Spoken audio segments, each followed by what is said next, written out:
Hey guys, I'm Chuck. And I'm Allie. And we are AlliChuck Adventures. This week, Allie's got me installing some new underbelly lights for the RV. I'm going to show you what I did to install them. It's not really an install video per se, but she's been after me for how long now? Since we got her Quilla. It's been almost a year. It's coming up on good 8 months, 9 months that she's been on me to do this. So. I sure love sitting by the fire and looking at the pretty lights underneath. Yep. So it's not really going to be an install video per se, but you know, if you do have any questions, you can always just drop them in the comments, and I'll be happy to answer them the best I can. So if you are new to our channel, we would appreciate it if you hit that subscribe button down below and ring the bell. And don't forget to drop a like. That really helps the algorithm on YouTube for us. And we'll just jump right in. So I ended up going with these lights this time after doing quite a bit of research. More designed for like going up under the fender well of vehicles, but I thought I would try them on the RV. They looked a little bit more robust and well built, I would say, compared to just the little LED light strips.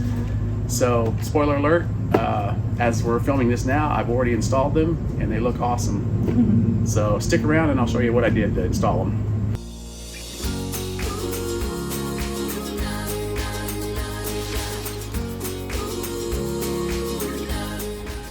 I'm hoping there's enough wiring in here that I won't have to order the extra wiring kit. There's a lot of weight to this compared to what I've used in the past.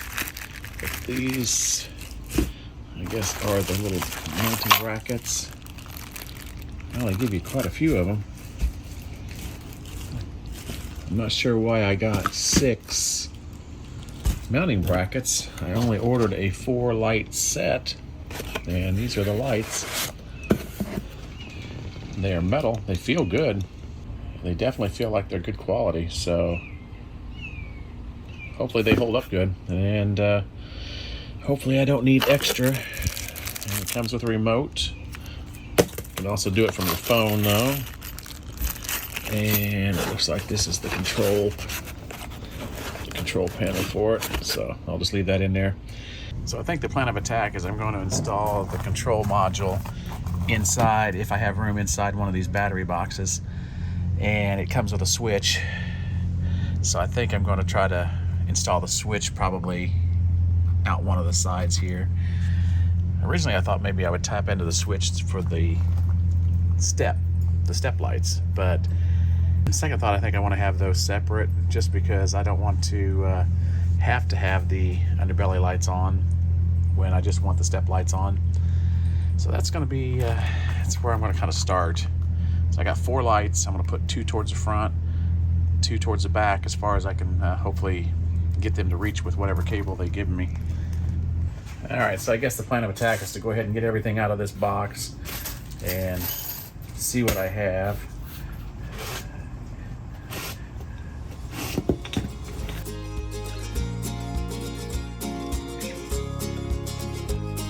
Pretty much no instructions. They give you a QR code to scan, like, assuming to go online and check it out.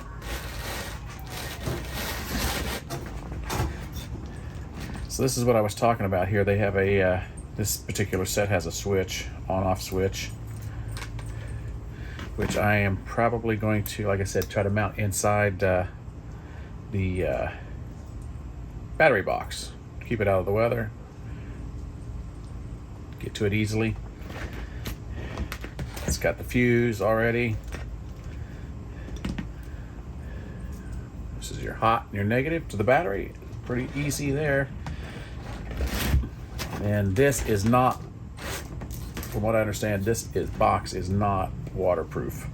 So that's why I say I'm probably going to mount that inside the battery box to keep it out of the weather. Now I just not sure how much cable. It looks like 2 of them have longer cables than the others. So I think what I'm going to do tonight, the plan for tonight, is just to temporarily hook these things up, not mount them, but hook them up, lay them out, kind of get a feel after dark when I turn them on, what's going to be the best mounting locations for the maximum amount of coverage, seeing as how I only have 4. And I really doubt that I'm going to be able to go very far back just with the cabling that I have.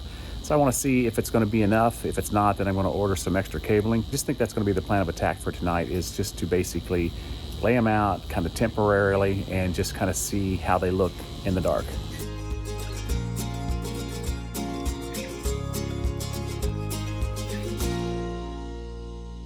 Just as I figured, they are not going to be long enough to even reach back to the middle of the RV, let alone back by the axles where I wanted the back ones to be.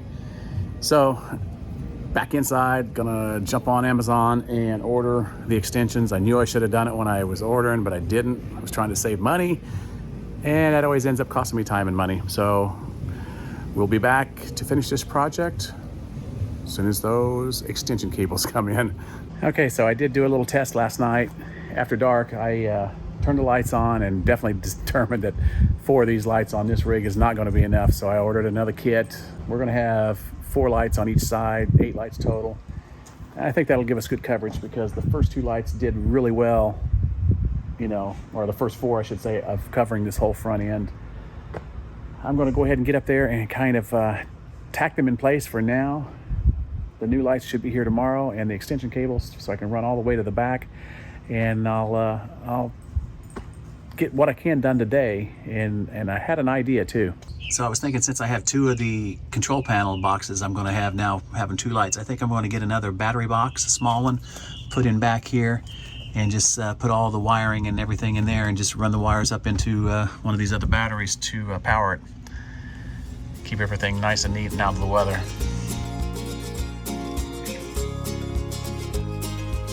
Okay, so the first light I've installed, I installed it on the just on the underneath side of the skirting here, shining upward. I'm going to wait till tonight when it gets dark again and see if this works good and if this provides enough light instead of shining straight down, and if it just gives the underbelly a nice glow. If it does, this is going to be an easy way to install. I'll just run all the cabling in this inside this channel and install all the lights the same way. So I've got the battery box. I've got the one control unit kind of just mounted in there with some tape. The connectors hanging out the side. So I'll be able to connect those. That's going to run to the passenger side of the RV, and I'm going to put another box on this side to run to the driver's side. I've already got the one on-off switch in here. I didn't have quite the correct size drill bit, so I improvised with a little Gorilla Tape on the inside there to keep it in there tight. But I'm done as much as I can do for right now until I get the other set of lights, which they should be here in a little bit. Mom brought me some more goodies, and it's time to install the second set of lights. Well, this is just great. So all the extension cables I bought that were supposed to be for this set are different cables. They're 4-prong. The lights on the system are 5-prong. I'm basically up the creek without a paddle. So I think what I may do, I may change plans. I may install this box near the back and just run some power cable all the way up to the battery, rather than deal with having to order new cables and wait, you know. I'll try to find a dry place under there that I can install it, maybe up underneath the underbelly, and take it from there.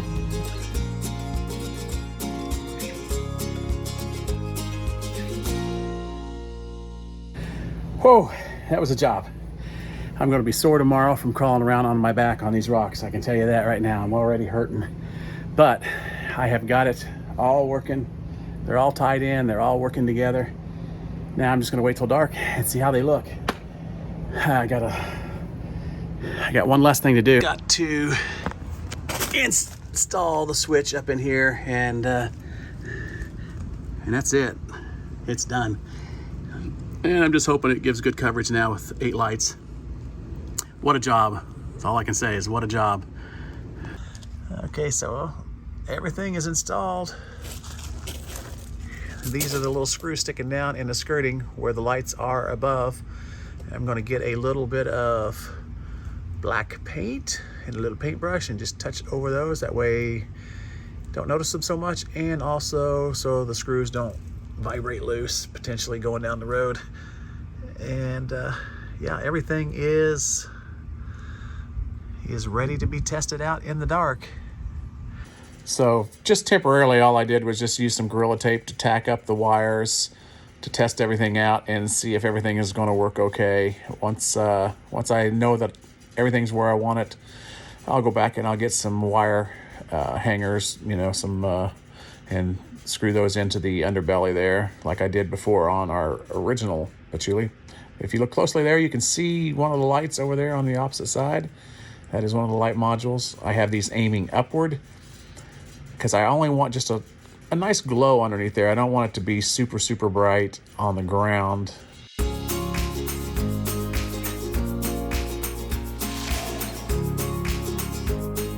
So as you can see here, they really turned out nice. They light up the underbelly really nicely. And I tried a couple different colors after it got dark, but I will update this weekend as we camp in a very dark campground up in Withlacoochee River.